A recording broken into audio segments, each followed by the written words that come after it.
আসসালামু আলাইকুম সম্মানিত দর্শক, আপনারা যে যেখান থেকে আমার এই ভিডিওটি দেখতে পারছেন, আমি সবাইকে জানাই শরীয়তপুর কৃষি খামারের পক্ষ থেকে আন্তরিক শুভেচ্ছা এবং অভিনন্দন।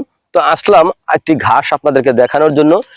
এই যে ঘাসের জমিতে আমি আছি এখন আপনাদেরকে দেখাচ্ছি, এটা হচ্ছে ভাই আমেরিকান গুয়াতিমালা 5G ঘাসের জমি। দেখেন ঘাস আর ঘাস, প্রচুর পরিমাণে ঘাস হয়ে আছে।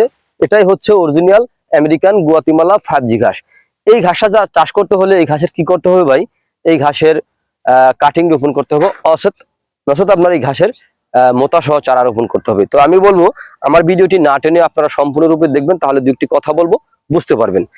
এই যে ঘাসের দেখেন কাটিং রয়েছে, এই কাটিং রোপণ করতে হবে, অথবা এই ঘাসের কোনো চারা রোপণ করতে হবে। কাটিং থেকে কিন্তু চারা হয়, আবার চারা থেকে কিন্তু এরকম কাটিং হয়।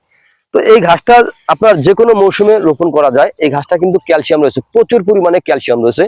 এটা হচ্ছে এখন বর্তমানে বাংলাদেশ না, এই ঘাসটা সমগ্র বিশ্বের সেরা ঘাস হিসেবে পরিচিত, এই আমেরিকান গুয়াতিমালা 5G ঘাস। দেখেন এই আমেরিকান গুয়াতিমালা 5G ঘাস আপনার যদি রোপণ করতে চান, তাহলে আপনার জমি প্রস্তুত করে জমিতে আপনার ভালোভাবে কাটিং রোপণ করলে হয়, চারা রোপণ করলে হয়, আপনার যেটা খুশি আপনি রোপণ করতে পারেন। দেখেন এই আমেরিকান গুয়াতিমালা 5G ঘাসটা আপনার প্রচুর পরিমাণে ক্যালসিয়াম রয়েছে। এই ঘাস খাওয়ালে দুগ্ধ জাতীয় গাভীকে আপনার কখনোই ক্যালসিয়াম খাওয়াতে হয় না, এই ক্যালসিয়ামের ঘাটতিটাই ঘাসে পূরণ করে দিবে।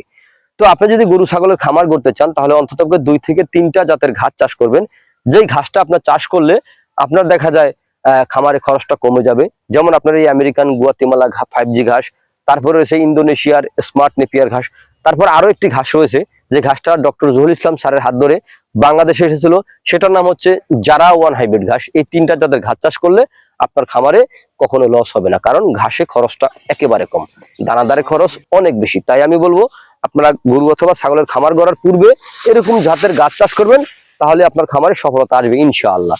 তো প্রিয় বন্ধুরা, যদি আপনারা আমার চ্যানেল নতুন হয়ে থাকেন, তাহলে আমার চ্যানেলটিকে সাবস্ক্রাইব করে পাশে থাকবেন, একটু শেয়ার করে দিবেন, যাতে নতুন খামারি ভাইরা দেখে এই ঘাসটা সংগ্রহ করতে পারে। তো আজ এখানে এ পর্যন্তই। আপনারা সকলে ভালো থাকবেন, সুস্থ থাকবেন। আল্লাহ হাফিজ।